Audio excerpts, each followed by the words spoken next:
Hey guys, welcome to Mrs. Jacobs Gluten-Free Home Cooking.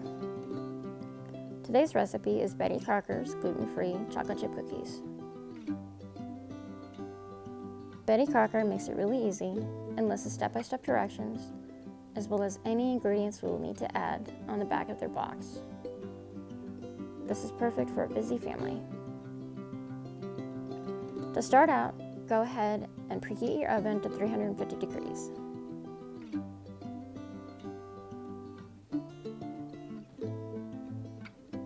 Next, collect your ingredients, which is 1 stick of butter, 1 teaspoon of vanilla extract, 1 tablespoon of water, and 1 egg.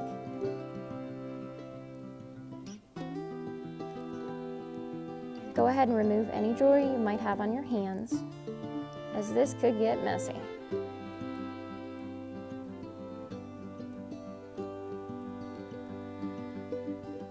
Go ahead and empty your cookie mix in the bowl. If you're wanting to know the individual flours and other ingredients that they put in the mix, I'm sure that Betty Crocker has it listed on their website.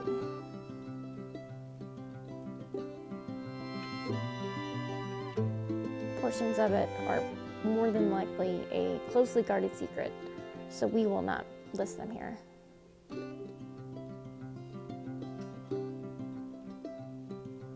Go ahead and add your softened butter. I like to put the butter in the microwave for about 30 seconds or so in a cup or mug that is microwave safe. You can also use a Pyrex measuring cup, whatever you have on hand. Make sure to get all the butter out of the vessel you are using. I am usually extra careful about this and want to make sure I scrape it all out.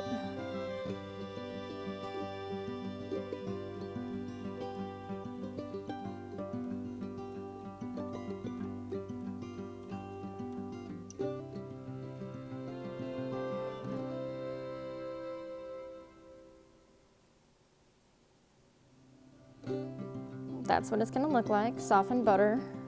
Again, make sure it's softened and not melted.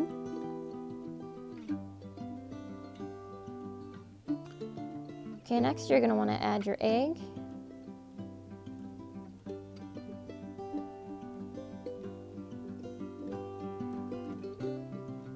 I had to wash my hands.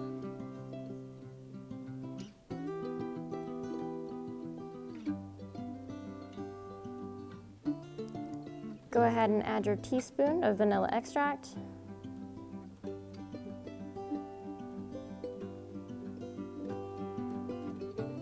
Make sure it's a teaspoon and not a tablespoon of vanilla extract. I've made that mistake before, although it really did not make too much of a difference in how the cookies turned out. It was perfectly fine.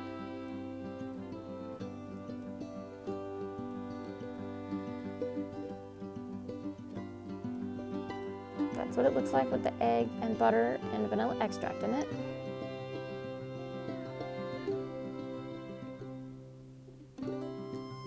Mix it together a little bit.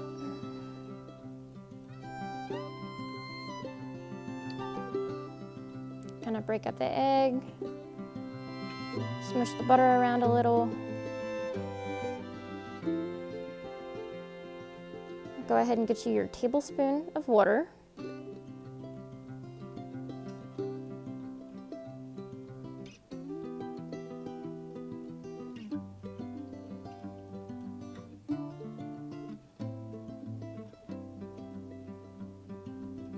This is the part where it gets messy.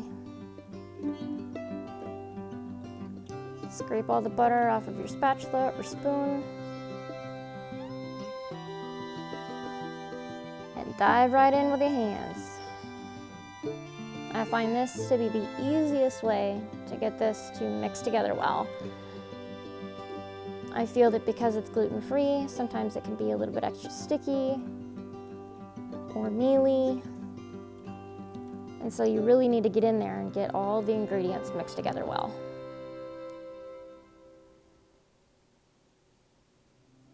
This might take a few minutes to make sure sort of move everything around, see all the dry pieces that you can still get to. Make sure you mix it together really well. We don't want any patches of butter or unmixed portions.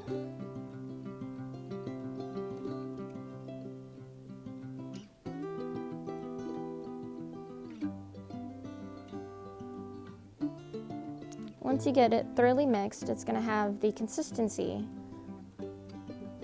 of a normal cookie batter,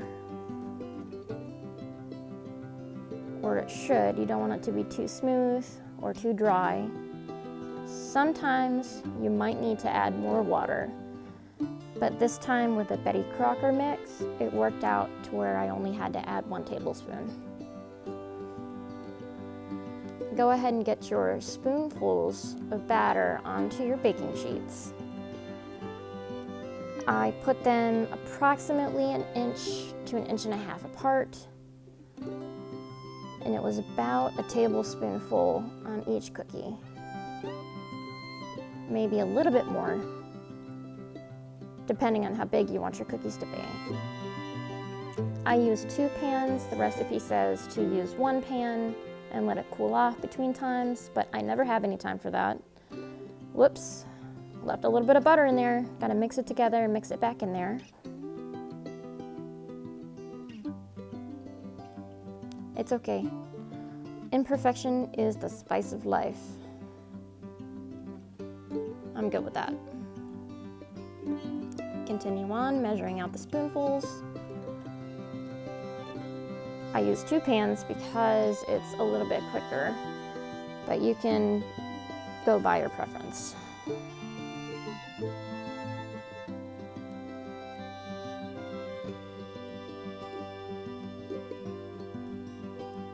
And through the magic of YouTube, in a few short seconds, all of the cookies are going to be on the cookie sheets.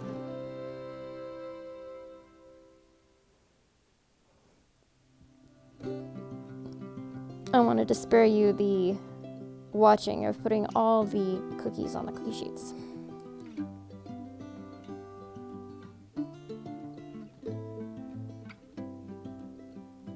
There we go. There's the magic of YouTube. Our oven is preheated to 350. And we're gonna go ahead and put them in the oven and set the timer for about 12 minutes. It says 11 to 13, so I always split the difference and say 12. Again, through the magic of YouTube, 12 minutes went by, and we have perfectly baked cookies.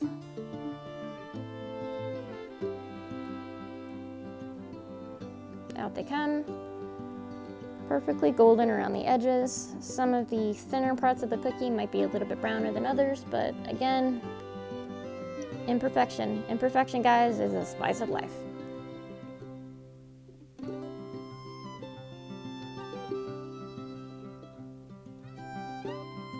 I ended up with 21 cookies out of this batch.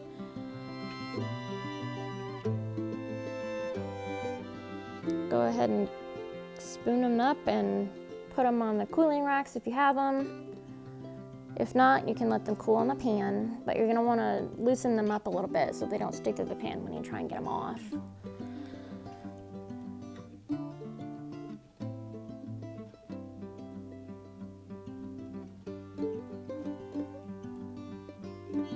Whoops, we lost one. That's okay.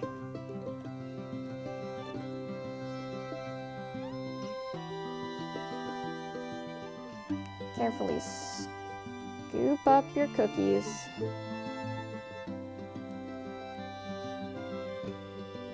And there we go. Here's the finished product. This is what it ended up looking like. Just like a normal cookie crunch consistency, very soft. Breaks apart easy. It's not too crumbly or too dry, which is what I've found with a lot of gluten-free recipes. And that's what it looks like on the inside. Have a little taste test. I'll spare you watching me eat. This is fantastic. It is wonderful. It tastes just like a normal cookie. Perfectly sweet and chocolatey. Here's the rest of them on their cooling racks. And again, guys, this is a gluten-free chocolate chip cookie mix from Betty Crocker. Feel free to subscribe, like the video, and have a great day.